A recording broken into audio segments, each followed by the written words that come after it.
Good morning, student. Welcome to all student NBGI group.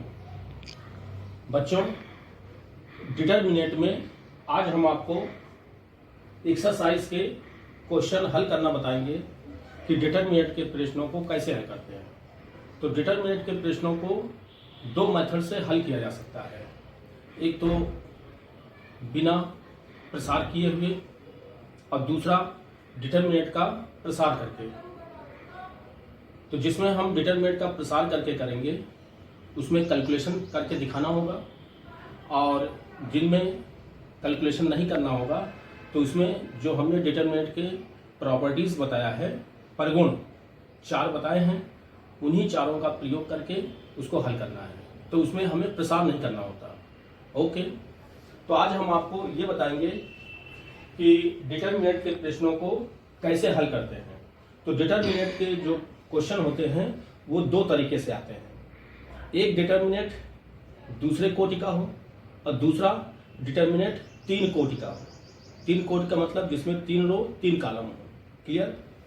तो पहला हम आपको बताने जा रहे हैं कि डिटरमिनेंट यानी कि सारणिक का मान ज्ञात करना जब सारणिक आपका दूसरे कोटि का हो, यानी कि 2 रो 2 कॉलम हो, जैसे A1 B1 A2 B2। अब इस डिटरमिनेंट को हमें हल करना है। तो इसमें क्या करेंगे, सबसे पहले ऊपर से नीचे का मल्टीपल करेंगे। ऊपर से नीचे इसका मल्टीपल करेंगे तो A1 B2 यहां लिखा गया है। सबसे पहले ऊपर से नीचे का जो मल्टीपल आएगा वो लिखेंगे, फिर नीचे से ऊपर का मल्टीपल करेंगे A2 B1। जब नीचे से ऊपर का मल्टीपल करेंगे उसके पहले हम माइनस लगाएंगे, क्योंकि माइनस जो है फॉर्मूले में आता है। तो सबसे पहले माइनस लगाएंगे, फिर नीचे का ऊपर का जो मल्टीपल होगा वो लिख देंगे और इसको कैलकुलेट कर लेंगे, आपका आंसर आ जाएगा। ओके, अब आते हैं जब डिटरमिनेंट हमारी तीसरे कोटि का हो।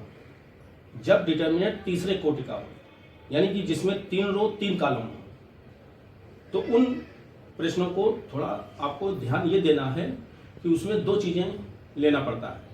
एक तो हम डिटरमिनेंट का चिन्ह क्या होगा और दूसरा उस डिटरमिनेंट का अवयव क्या होगा। जब डिटरमिनेंट में 2 रो 2 कॉलम है तो उसमें चिन्ह का कोई ध्यान नहीं देते। ऊपर से नीचे का मल्टीपल करिए, फिर माइनस लगाइए, नीचे से ऊपर का मल्टीपल कर दीजिए। क्लियर? और जब डिटरमिनेंट तीसरे कोटि का होगा यानी जिसमें 3 रो 3 कॉलम है, एक तो आपको अवयव लेना है और दूसरा आपको ये चिन्हों पर ध्यान देना है।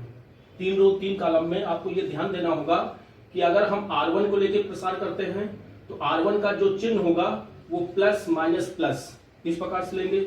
अगर R2 को लेकर चलते हैं तो इसका चिन्ह ये यूज करेंगे। R3 को लेकर चलते हैं तो इसका चिन्ह इसका प्रयोग करेंगे। और अगर हम C1 लेते हैं तो इसका चिन्ह ये प्रयोग करेंगे। C2 लेंगे तो इन चिन्हों का प्रयोग करेंगे। C3 लेंगे तो इन चिन्हों का प्रयोग करेंगे। कहने का मतलब है डिटरमिनेंट का मान ज्ञात करने के लिए 3 रो 3 कॉलम में किसी एक को लेकर हम मान ज्ञात किया जा सकता है। किसी को भी लेंगे आंसर सभी से एक जैसा आएगा। तो यहां पर हमने लिया A1 B1 C1 A2 B2 C2 A3 B3 C3। तो इसमें R1 को लेकर प्रसार करने पर R1 को ले रहे हैं तो R1 का चिन्ह हम ये लेंगे। तो यहां पर प्लस है और प्लस का अवयव क्या है A1। माइनस है, माइनस का अवयव क्या है B1 और प्लस है और प्लस का जो अवयव है C1। यानी कि इसमें 2 चीजें आपको लेना है। पहली चीज तो अवयव लेना है और फिर उसका अवयव भी लेना है। तो देखिए पहला अवयव A1 लिया और इसका क्या होता है प्लस। तो प्लस चूंकि लिखा नहीं जाता तो A1 कहाँ है, पहले रो और पहले कॉलम में है। तो जो अवयव आपका ये शेष है वो यहां पर लिखा जाएगा। ऐसे ही B1 कहां है, दूसरे कॉलम में है और पहले रो में, तो दूसरा कॉलम पहला रो बंद हो जाएगा, इस प्रकार से लिखा जाएगा। ऐसे ही C1 को लिखेंगे। फिर A1 इसको हल करना हम यहां बता चुके हैं, उसी प्रकार से ये लिखा गया है। फिर B1 इसको इस प्रकार से, C1 इसको इस प्रकार से। इस प्रकार से हम इसको कैलकुलेट कर सकते हैं। अब एक्सरसाइज का जो पहला क्वेश्चन है, क्वेश्चन नंबर 1 2 4 -5 1, इसका मान ज्ञात करना है। तो तो ऊपर से नीचे का मल्टीपल किया -2, फिर माइनस फॉर्मूले में आता है, इसका इसमें किया -20, तो माइनस माइनस प्लस हो जाएगा, माइनस का 2 और प्लस का 20 आपका 18 हो गया। क्लियर। क्वेश्चन नंबर 3, आव्यूह ए दिया है और हमें प्रूव क्या करना है, 2a यानी आव्यूह ए में 2 का मल्टीपल करना है, जितना उसका मान आएगा फिर उसको डिटरमिनेंट से हल करेंगे, क्योंकि 2 लाइनें खींची हैं, इसका मतलब उसको डिटरमिनेंट से हल करना है। और किसके इक्वल प्रूव करना है, 4 इंटू ए का सारणी का मान। तो देखिए सबसे पहले LHS लेंगे फिर RHS लेंगे। तो सबसे पहले हम ये ज्ञात कर लें कि 2a का मान होगा कितना।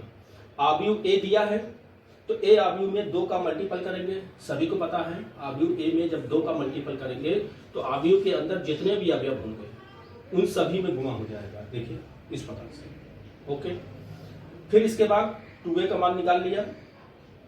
अब RHS का मान निकालते हैं, 4 इंटू ए सारणी का मॉड, 4a का डिटरमिनेंट ये होगा, फिर इसको इस प्रकार से हल करेंगे, इसका मान कितना आ गया -24।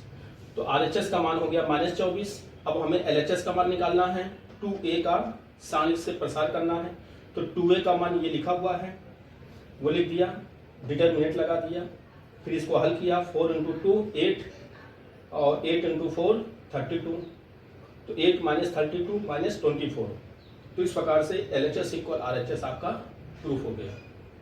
तो एक्सरसाइज में आपको क्वेश्चन 1 और क्वेश्चन 3 हमने बताया है, आपको 5 तक क्वेश्चन आपको लगाने हैं और कॉपी में करना है। ओके।